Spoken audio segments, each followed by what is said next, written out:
Haleluya. Shalom dan selamat malam anak muda yang dikasih Tuhan. Kita siap berikan pujian yang terbaik lebih lagi malam hari ini, amin. Mari berikan tepuk tangan bagi Tuhan kita, Yesus Kristus namanya. Haleluya. Mari sama-sama kita menari bagi Tuhan kita.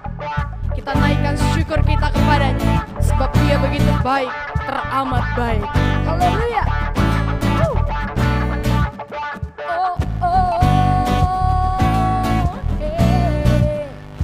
Kasih yang begitu besar, lebih kuat dari dosa.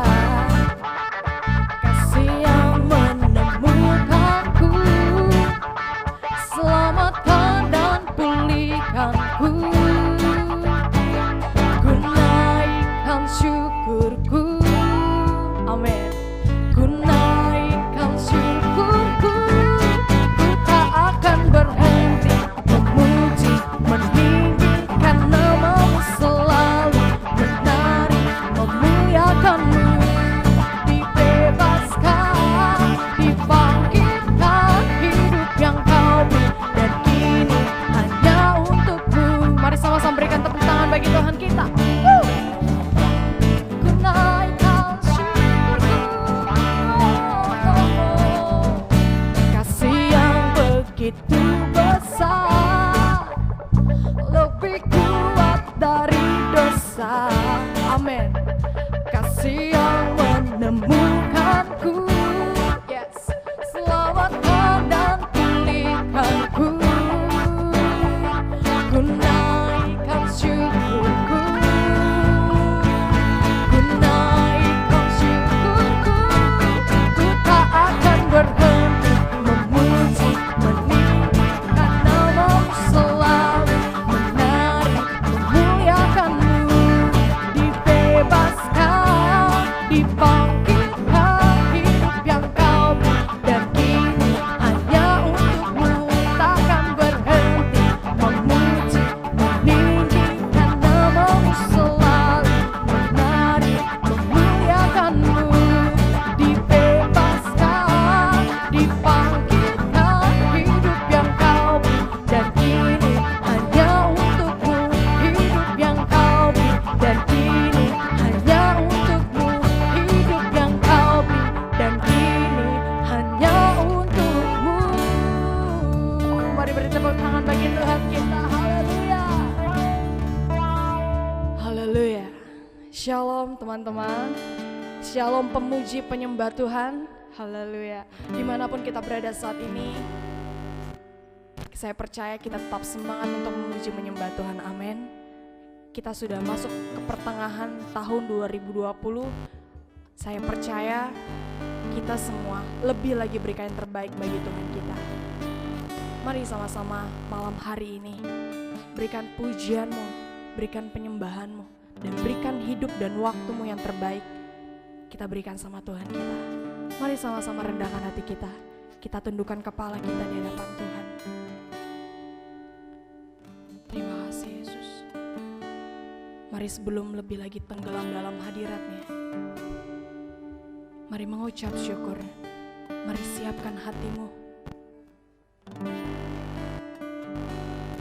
Saya undang teman-teman untuk berdoa pribadi, lepas pribadi di hadapan Tuhan. Mari minta ampun, minta kelayakan daripadanya. Jesus. Sebab satu pribadi yang kami perlukan hanya Engkau, Yesus. Terima kasih Tuhan.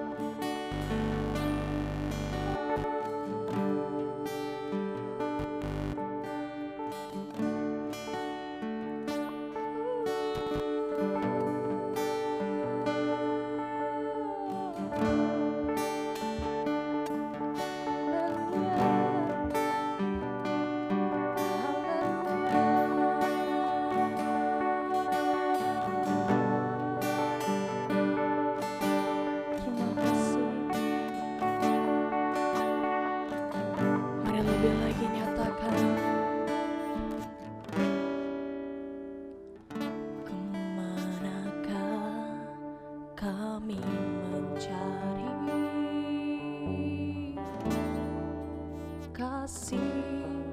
sejati.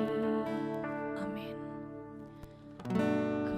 Kemanakah kami berseru saat badai datang menderu? Yang kami tahu hanya Kau yang mampu pulihkan segala sesuatu. Kemanakah kami mencari kasih sejati? Kemanakah kami berseru saat badai datang menderu? Yang kami tahu hanya Kau yang mampu pulihkan segala sesuatu. Kami perlukan keajaiban-Mu, kami butuhkan sentuhan tangan-Mu. Kami tak dapat jalan sendiri, kami perlu Kau Tuhan. Kami perlukan keajaiban-Mu, kami butuhkan sentuhan tangan-Mu. Kami tak dapat jalan sendiri, kami perlu Kau Tuhan. Mari beri tepuk tangan bagi Tuhan kita. Mari angkat pujiannya dengan segenap hati. Ini doa yang kami bawa dalam pujian kami Tuhan. Yes. Kemanakah kami mencari kasih sejati? Kemanakah kami berseru saat badai datang menderu? Yang kami tahu hanya Kau yang mampu pulihkan segala sesuatu. Kami perlukan keajaiban-Mu, kami butuhkan sentuhan tangan-Mu. Kami tak dapat jalan sendiri. Amin. Kami perlu Kau Tuhan. Kami perlu Kau. Kami perlukan keajaiban-Mu. Mari sama-sama dengan segenap hati teman-teman nyanyikan pujian ini. Dan kami nyatakan Tuhan, kami tak dapat jalan sendiri. Yes. Kami perlu Kau, kami perlu Kau, kami perlukan keajaiban-Mu. Kami butuhkan sentuhan tangan-Mu. Kami tak dapat jalan sendiri, kami perlu Kau. Biar teman-teman saja nyatakan pujian ini. Kami perlu Kau. Mari sama-sama angkat tanganmu. Sama-sama angkat tangan kita di hadapan Tuhan. Yes, mari sembah Dia.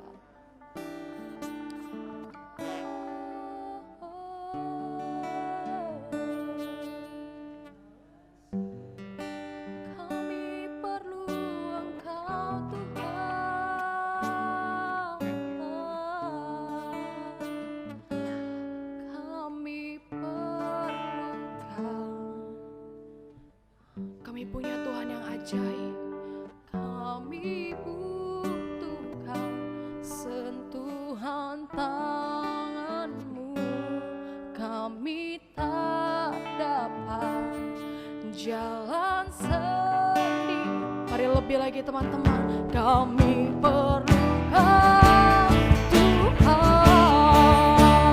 Mari dengan tangan yang terangkat dan nyatakan, kami perlukan keajaiban-Mu. Kami butuhkan sentuhan tangan-Mu. Kami tak dapat jalan sendiri. Kami perlukan Tuhan. Kami perlukan keajaiban-Mu. Kami butuhkan sentuhan tangan-Mu. Kami tak dapat jalan sendiri. Kami perlukan Tuhan. Kami perlukan Tuhan. Kami perlukan Tuhan. Mari sembah Dia. Mari lebih lagi siapkan hati kita. Mari buka hati-Mu. Berikan hati kita lebih lagi di hadapan Tuhan. Mari pemuji, mari penyembah, sembah dan puji Dia. Yes.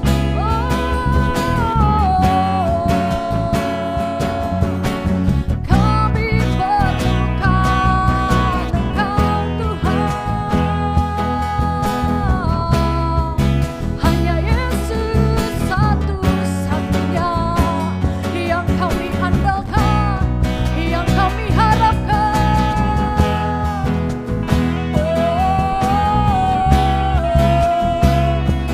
Hanya kepadamu kami berseru. Mari serukan namanya Yesus, Yesus. Engkau baik, Engkau ajaib, Engkau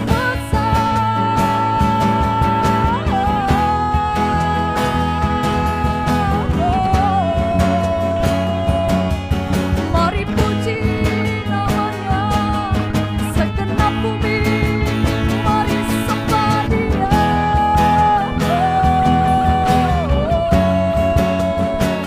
Dialah yang terima pujian dan sembahmu. Haleluya, haleluya. Satu-satunya pengharapan kami hanya Engkau, Tuhan. Sedetik pun Kau tinggalkan kami. Engkau Allah yang setia. Terima kasih.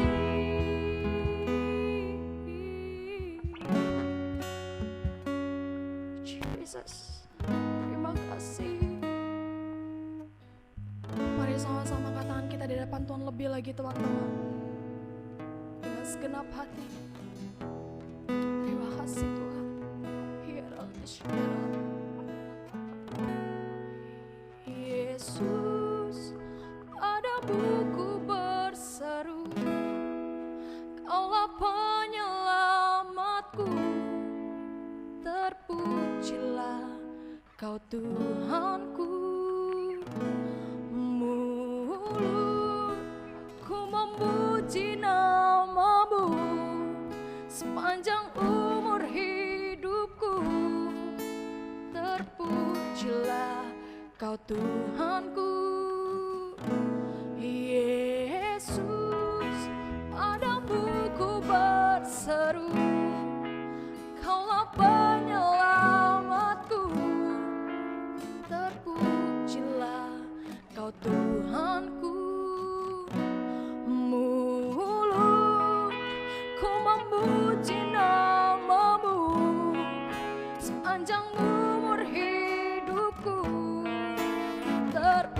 terpujilah Kau Tuhanku. Mari lebih lagi. Yesus, padamu ku berseru, Kaulah penyelamatku.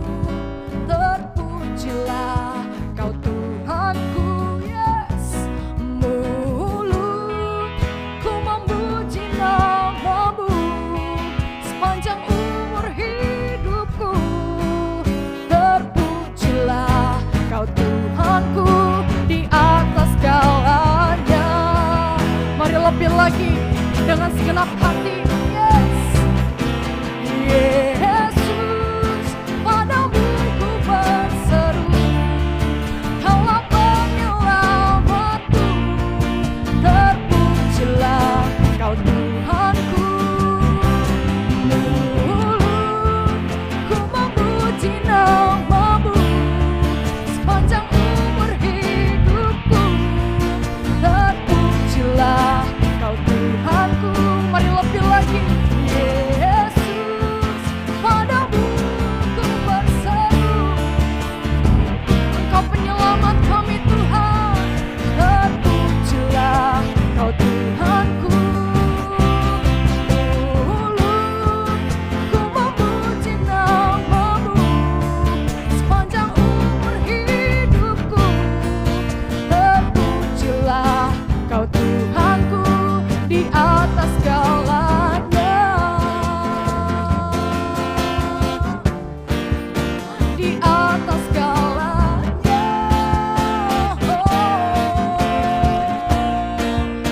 Di atas segalanya. Mari beri tepuk tangan dahsyat buat Tuhan kita. Yes. Haleluya.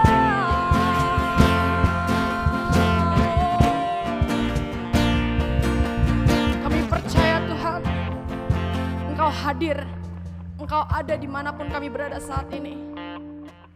Tangan-Mu yang lembut, Tangan-Mu yang kuat sedang menjamah, memulihkan, menguatkan setiap kehidupan kami pribadi lepas pribadi. Sebentar lagi Tuhan, kami akan siapkan hati kami untuk mendengarkan sharing dari hamba-Mu. Kami percaya pengurapan yang luar biasa turun atas hamba-Mu dan setiap kami yang mendengarkan. Sehingga kami bersama-sama melakukan kehendak Tuhan, menyenangkan hati Tuhan di dalam hidup kami. Kami satukan hati kami hanya di dalam nama Tuhan Yesus. Kita yang sudah diberkati, mari sama-sama dengan semangat katakan amin. Haleluya. Oke, shalom teman-teman semua. Gak kerasa udah masuk ke bulan Juli, udah masuk pertengahan tahun, bahkan udah mau, sebentar lagi udah mau akhir tahun. Gak kerasa waktu berjalan cepat. Dan aku percaya buat teman-teman semua yang lagi nonton ibadah pada malam hari ini, Tuhan Yesus kasih damai sejahtera dalam kehidupan kita semua. Amin.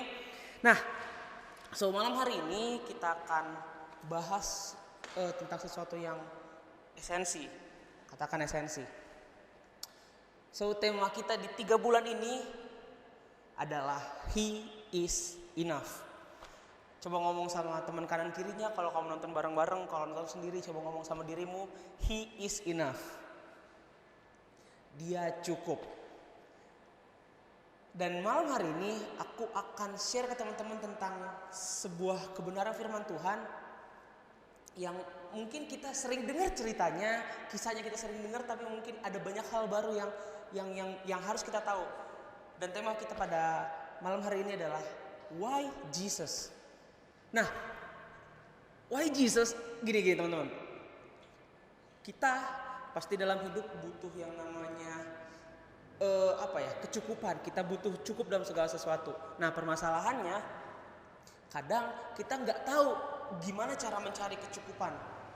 3 bulan ini kita akan belajar bahwa hanya Yesus yang bisa kasih kamu kecukupan. Because He is enough. Yesus cukup. Dan pertanyaannya, kenapa Yesus? Kenapa nggak yang lain? Kenapa harus Yesus? Kita akan belajar dari sebuah kisah. Teman-teman standby. Kita buka di Markus 5 ayat 21 sampai 43. Teman-teman bisa buka kitabnya. Markus 5 ayat 21 sampai 43. Kita akan baca dulu dari 21 sampai 24. Perikopnya judulnya Yesus membangkitkan anak Yairus dan menyembuhkan seorang perempuan yang sakit pendarahan. So kita baca dulu di ayat 21 sampai 24. Teman-teman udah siap Alkitabnya? Yuk sama-sama kita baca perkatakan kebenaran firman Tuhan. 1, 2. Sesudah Yesus menyeberang lagi dengan perahu, orang banyak berbondong-bondong datang, lalu mengerumuni dia, sedang ia berada di tepi danau. Datanglah seorang kepala rumah ibadat yang bernama Yairus.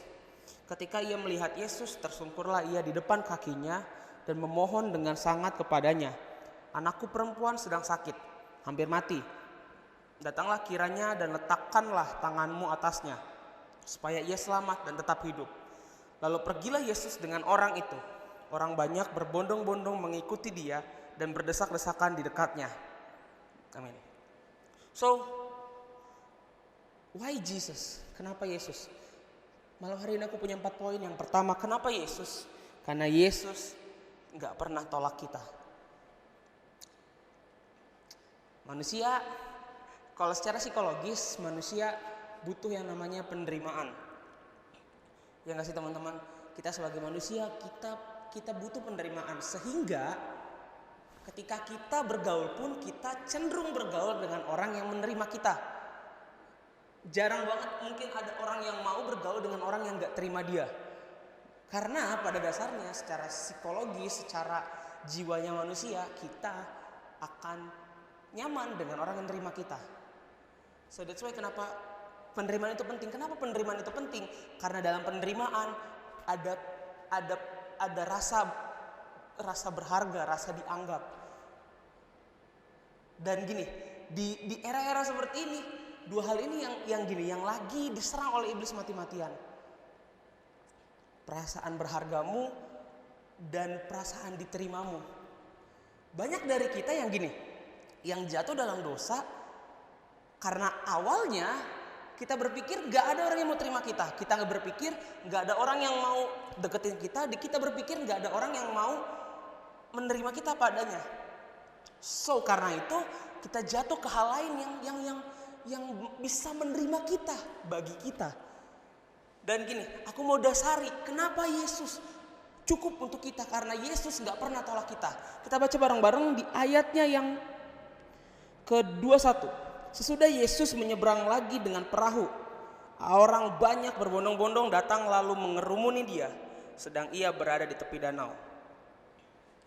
Kalau teman-teman baca di perikop sebelumnya, Yesus baru dari Gerasa.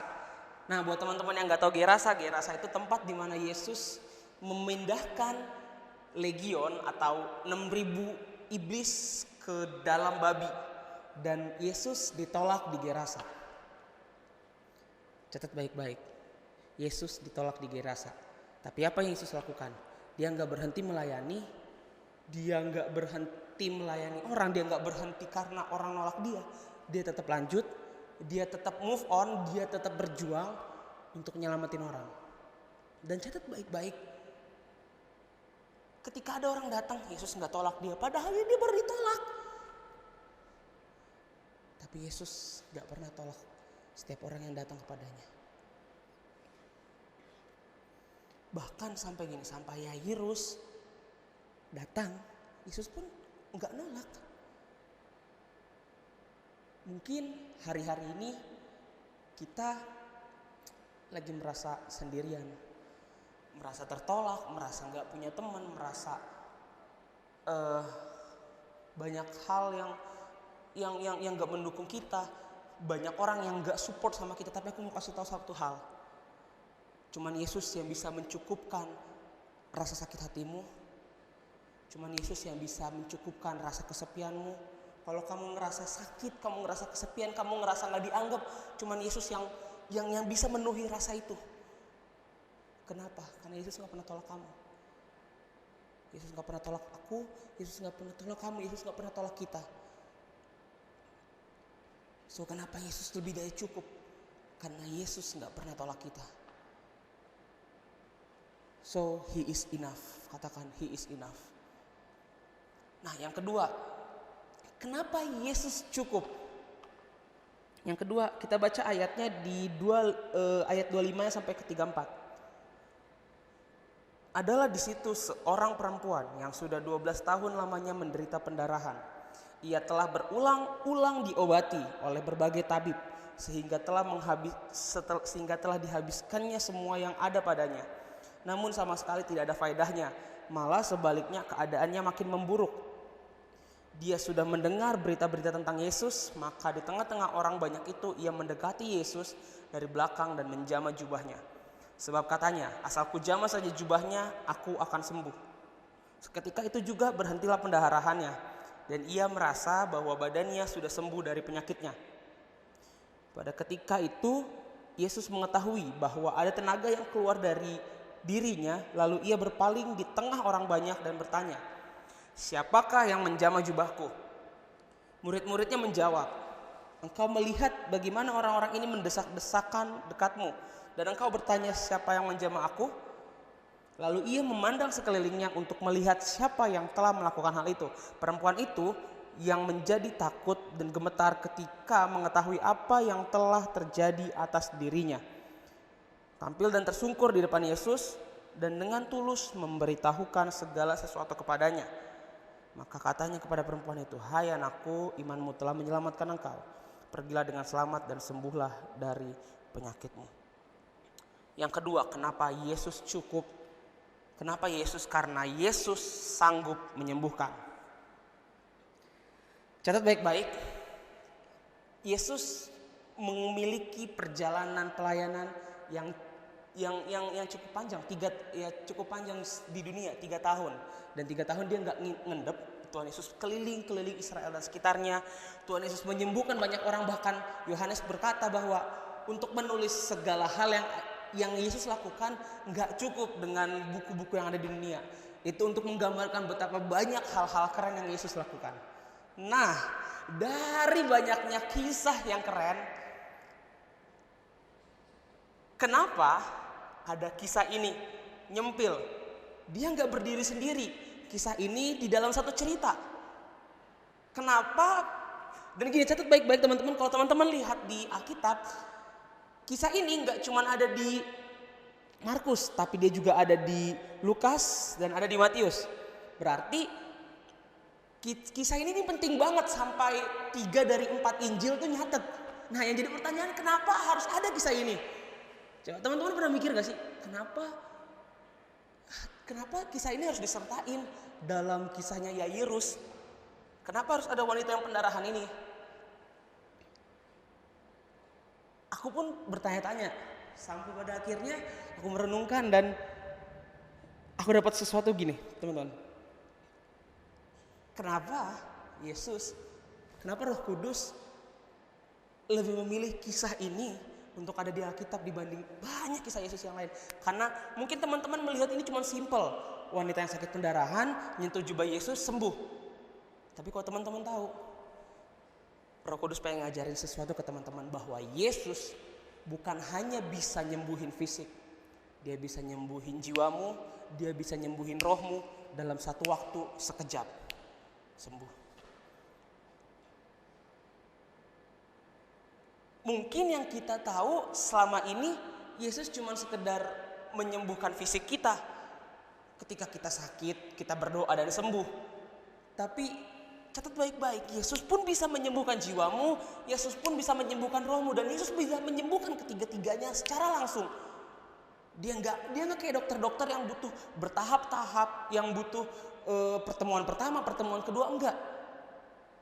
Langsung.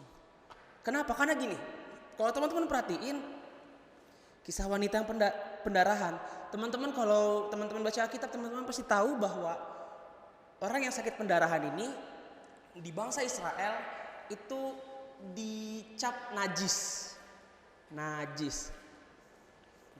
ya. Dan bukan hanya najis, dia pun tidak diperbolehkan untuk ikut dalam ibadah keagamaan dalam bait Allah. Jadi perhatiin baik-baik, secara sosial dia nggak punya teman, dan secara rohani dia nggak boleh masuk ke dalam bait Allah. Lengkap, udah fisiknya sakit, Sosialnya sakit, jiwanya sakit karena dijauhin, karena dianggap najis. Dan lebih daripada itu, rohnya gak dapat makan apa-apa. Dan itu terjadi 12 tahun. Kita yang 5 bulan aja cuma ibadah online. Mungkin kita banyak yang udah bosan sama ibadah online.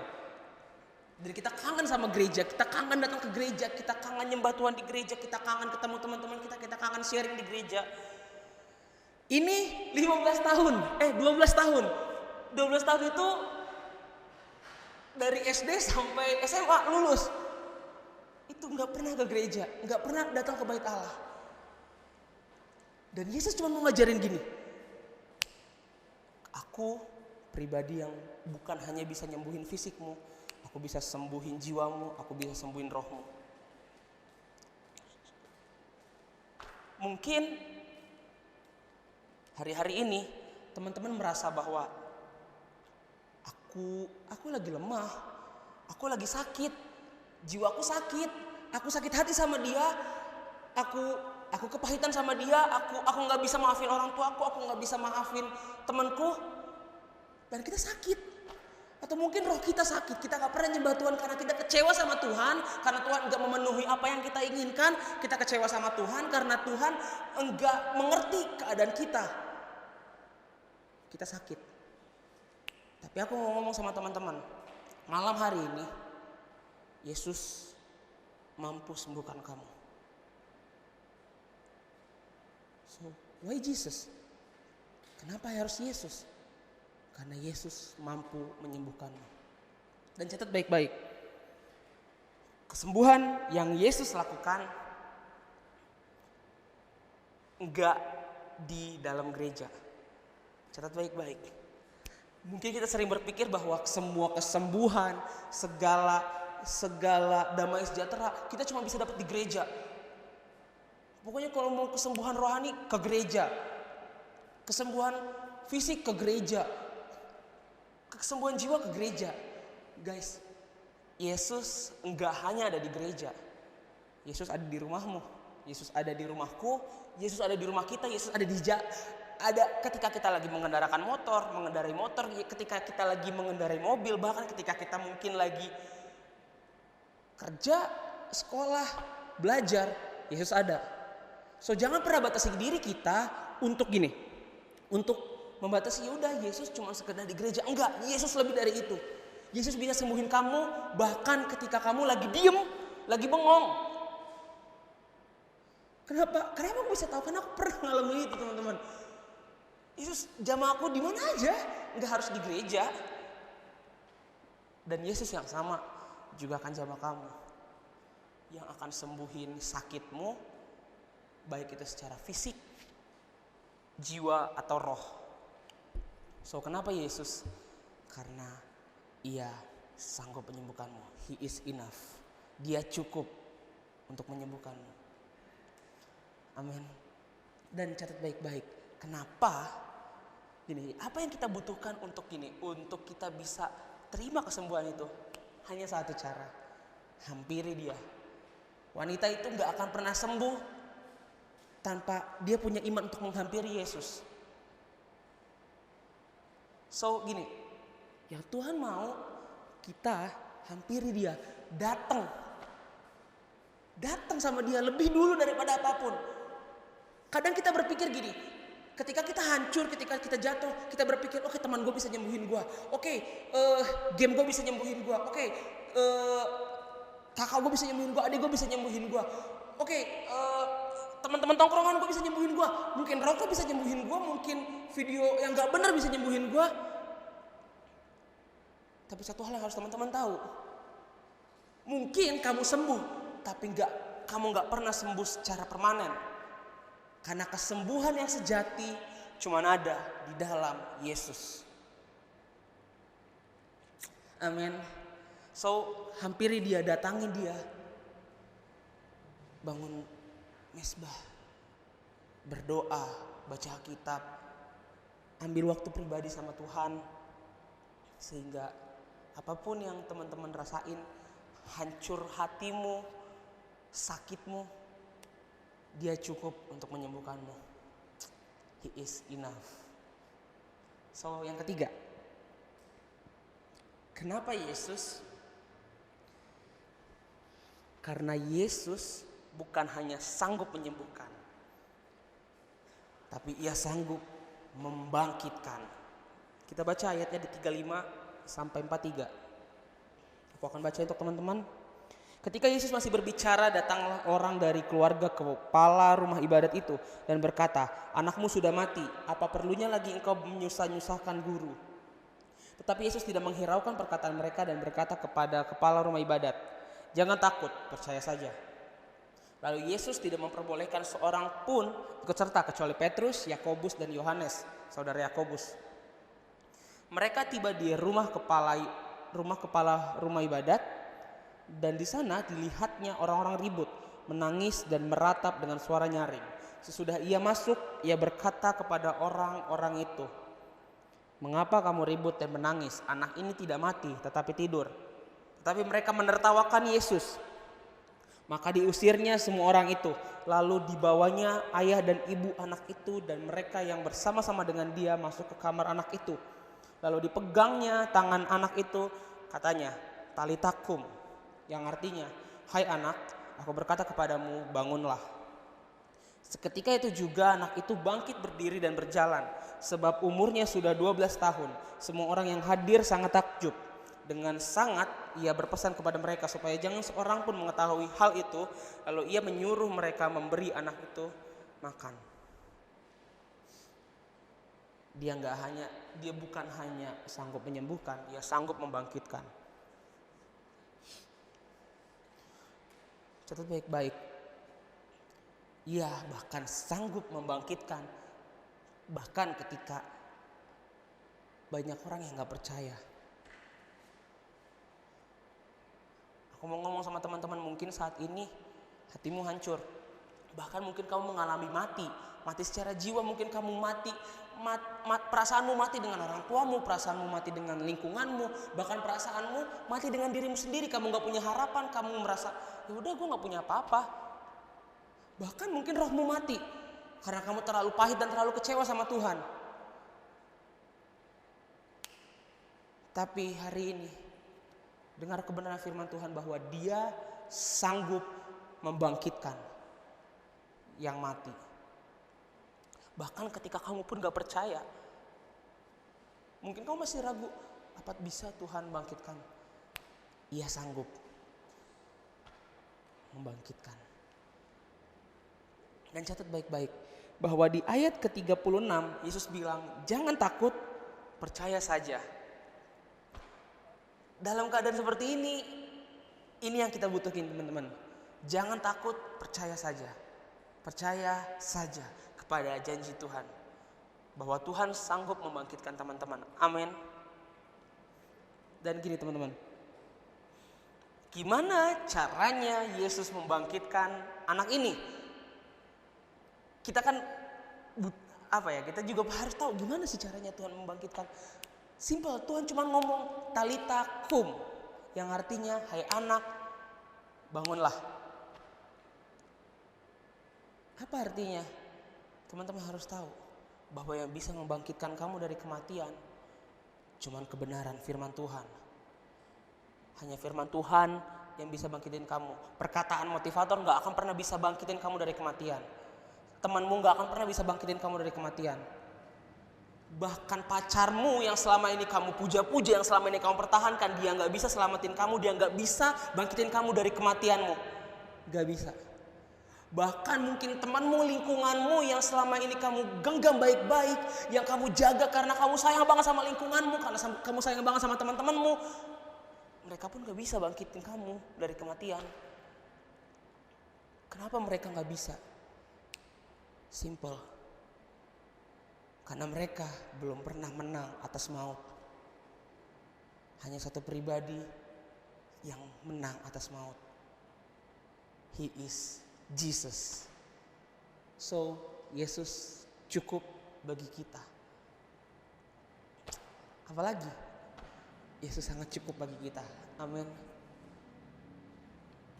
Hanya firman-Nya yang bisa membangkitkan kita. Kita gak bisa berharap sama siapapun. baca firman-Nya, pegang kebenaran firman Tuhan. Dan yang terakhir, kenapa Yesus? Karena Yesus selalu beri kita lebih. Catat ini baik-baik. Mungkin ini jarang teman-teman dengar, tapi aku mau perkatakan kebenaran firman Tuhan ini. Dan ini poin terakhir teman-teman, so teman-teman pasti tetap catat. Yesus datang ke kota itu, dia bertemu dengan Yairus. Karena Yairus masih berpikir bahwa anaknya hanya sakit. Tiba-tiba muncul seorang wanita yang menghentikan langkah Yesus. Yang membuat Yesus terlambat nyampe ke anaknya Yairus. Dan akhirnya anaknya Yairus mati. Tapi apa yang terjadi? Anaknya Yairus bangkit. Teman-teman sadar sesuatu enggak? Teman-teman harus mengerti bahwa gini, Yesus gak pernah terlambat. Ia hanya sedang menyiapkan sesuatu yang lebih besar bagi kamu. Mungkin kamu pikir Yesus terlambat. Mungkin Yairus pikir Yesus terlambat. Dan ya udah, anak gue mati. Yesus terlambat. Tapi Yesus enggak hanya menyediakan kesembuhan, dia menyediakan kebangkitan. Dia enggak cuma di satu mujizat yang biasa, dia lebih luar biasa lagi. Bukan hanya menyembuhkan tapi membangkitkan orang mati. Dan itu enggak akan pernah terjadi kalau kita, mental kita selalu berpikir bahwa ya udah Yesus terlambat. Yesus enggak pernah terlambat. Karena ia sedang menyiapkan yang lebih besar bagi kita. Kalau teman-teman perhatiin, anaknya gini, kalau Yesus enggak ditolak di Gerasa, kalau dia enggak ditolak, dia pasti akan memberitakan firman di sana. Anaknya Yairus mati, dan mungkin ketika Yesus nyampe di sana, Yairus enggak akan datang ke Yesus. Kenapa? Karena anaknya sudah mati, sudah dikubur, selesai. Enggak akan ada kebangkitan. Mungkin wanita pendarahan itu bisa sembuh, tapi enggak ada yang lebih dari kepada kesembuhan, yaitu kebangkitan.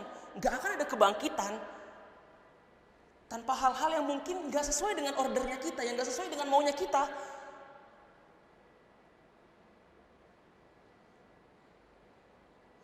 Karena Yesus enggak pernah terlambat.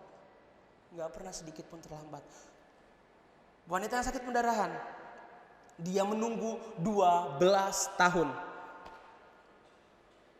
Teman-teman tahu gini, kenapa diizinkan untuk menunggu 12 tahun? Mungkin kalau dia bisa sembuh dalam setahun atau 2 tahun, mungkin dia nggak akan kenal Yesus. Dia nggak akan terima Yesus dan dia nggak akan pernah dapat kesembuhan yang sempurna. Mungkin dia bisa saja sembuh oleh tabib dan dia menyembah tabib. Mungkin saja tabibnya menyembah animisme dan dinamisme, menyembah pohon, menyembah banyak hal. Dan mungkin si gadis ini bisa aja ngikut, si wanita pendarahan ini bisa aja ngikut dan menyembah yang lain. Cuman Yesus gak mau itu. Yesus izinkan dia nunggu 12 tahun. Sampai di momen ketemu. Dan dia bukan hanya pulih dari penyakitnya, dia pulih dari sakit jiwanya, sakit secara sosialnya. Dan dia pulih dari sakit secara rohnya. Dia pulih. Mungkin kita berpikir, Tuhan aku mau ke sana. Dan Tuhan gak izinin. Dan kita berpikir, ya Tuhan terlambat. Mungkin kita berpikir, Tuhan gue punya mimpi mau jadi itu. Dan ketika kita lihat umur kita sekarang, ya kayaknya gak bisa Tuhan. Dan mungkin kita berpikir, Tuhan terlambat. No, Tuhan gak terlambat. Dia cuma lagi menyiapkan sesuatu yang lebih besar buat kamu. Sesuatu yang lebih besar yang bahkan kamu gak pernah tahu. Dan Yesus memang kadang suka mengacak-acak harapan, mengacak-acak angan-angan kita, pengennya kita.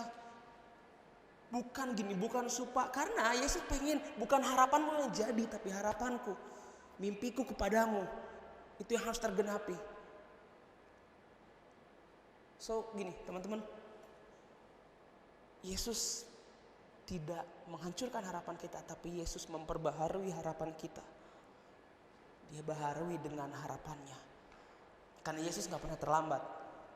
Dia selalu kasih yang lebih. Dia selalu kasih yang lebih. So teman-teman, di malam hari ini firman Tuhan sudah selesai sampaikan. Untuk membuka tema He is enough, kita harus tahu kenapa Yesus cukup. Ada 4 alasan. Karena dia gak pernah menolak kita, dia gak pernah ninggalin kita. Dia sanggup menyembuhkan kita, dia sanggup membangkitkan kita dari maut, dari mati, dari kematian. Dia sanggup membangkitkan. Dan yang terakhir, dia selalu memberi lebih. Apa yang kita harapkan hari-hari ini, teman? Mimpi atau apa yang saat-saat ini menghancurkan teman-teman, yang membuat teman-teman gak nyaman, yang membuat teman-teman terikat? Malam hari ini setelah ibadah selesai, ambil waktu untuk berdoa dan bersyukur. Kalau kamu perlu untuk minta ampun sama Tuhan, minta ampun sama Tuhan. Kalau kamu perlu untuk Tuhan, ini aku kamu mau menyerahkan dirimu kepada Tuhan, serahkan dirimu. Dan percayalah, semua hidupmu terjamin. Karena apa? Karena Yesus cukup untuk hidupmu. Yesus lebih dari cukup untuk hidupmu. Yesus lebih dari cukup untuk hidupku. Yesus lebih dari cukup untuk kita semua. So, yuk kita tutup malam hari ini. Makasih banyak Tuhan buat kasih karunia-Mu, buat penyertaan-Mu yang sempurna dalam hidup kami. Kami tahu satu hal, Engkau cukup bagi kami. Kami gak perlu yang lain. Engkau cukup bagi kami. Karena Engkau mampu sembuhkan kami, Engkau mampu bangkitkan kami. Engkau berikan lebih dari apa yang kami inginkan, bahkan dari apa yang pernah kami pikirkan. Bahkan Engkau gak pernah menolak kami, Engkau gak pernah tinggalkan kami. Kami gak punya alasan apapun untuk lari daripada Engkau. Karena Engkau cukup. So thank you banget Tuhan buat malam hari ini. Biarlah setiap anak-anak-Mu Tuhan yang saat ini mendengarkan kebenaran firman-Mu, Engkau yang urapi, Engkau yang berkati. Dan lebih daripada itu Tuhan, biarlah kebenaran firman-Mu ini mengubahkan hidup mereka semua, pribadi lepas pribadi. Dan biarlah mereka bertemu pribadi yang sangat luar biasa, yaitu Yesus di dalam kehidupan mereka. Agar Yesus mengubahkan hidup mereka menjadi baru, menjadi serupa dengan Engkau. Thank you God. Dan ini ibadah kami pada malam hari ini. Kami mau tutup ibadah kami dengan doa yang Kau ajarkan kepada setiap kami. Bapa kami yang dalam surga, dikuduskanlah nama-Mu, datanglah kerajaan-Mu, jadilah kehendak-Mu di bumi seperti di surga. Berikanlah kami pada hari ini makanan kami yang secukupnya, dan ampunilah kami akan kesalahan kami, seperti kami juga mengampuni orang yang bersalah kepada kami. Dan janganlah membawa kami ke dalam pencobaan, tetapi lepaskanlah kami daripada yang jahat. Karena Engkau yang punya kerajaan, dan kuasa, dan kemuliaan, sampai selama-lamanya. Amin. So, makasih banyak teman-teman. Selamat malam minggu, Tuhan Yesus memberkati. God bless.